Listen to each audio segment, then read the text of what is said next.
Dan Murphy is the SVP of Marketing at Liquid Death. He's got a can of the good stuff right there. He joins us here from South by Southwest. Dan, good morning. Thanks a lot for being here. Yeah, my pleasure. How brands have mastered the art of standing out. Dan, that was what your panel was all about here in Austin. Tell us more about what you brought to the panel and how Liquid Death fits into that type of conversation. Yeah, I mean, look, our premise is pretty simple. It's really, really tough unless you have billions of dollars to buy attention. So standing out is about putting something out there people love. In our case, it's comedy. We want people to laugh, and we want to put out the funniest thing you see in your feed that day.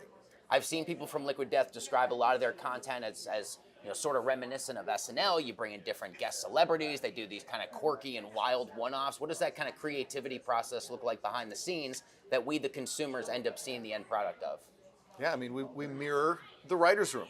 We mirror places that do comedy well. So yeah, we have a small group of folks that in previous lives were paid to be funny. They come from Adult Swim, they wrote for The Onion. We have a distributed network of working, headlining stand-up comics in America that pop in on a Zoom and help punch things up and push around ideas. Do you have a favorite that Liquid Death has done over the years?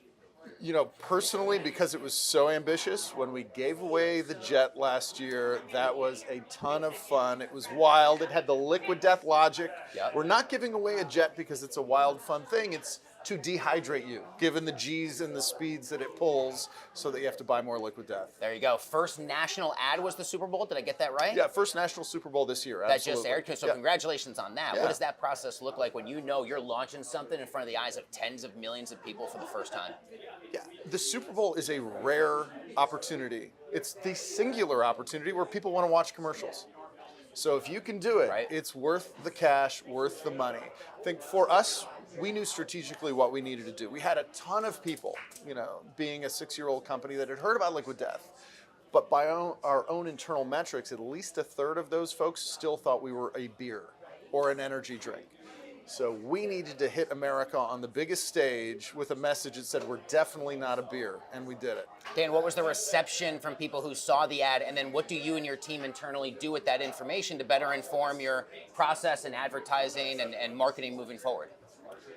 There's a lot of people in this chair answering that question that will tell you something. I don't grade my own homework. EDO called us the third most effective spot in the entire Super Bowl. Second only behind T-Mobile's 60 and Dodge's 60.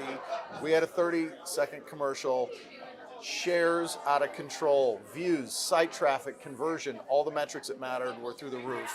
And we're airing that in the rest of the media buy through the year. I know a lot of people at the Liquid Death team like to consider the company a bit of an entertainment company. So what does the future of entertainment look like for the brand, do you think? We're going to keep doing what we do. Like Saturday Night Live has been on the air for 50 years because they can bring in new people, they can riff off of culture, and we're doing the same. We're putting funny, shareable stuff in your feed that press has to write about. I think you're also doing an event here in Austin, The Power of Absurdity. What would you say is the most absurd thing that Liquid Death has done in your 6 years?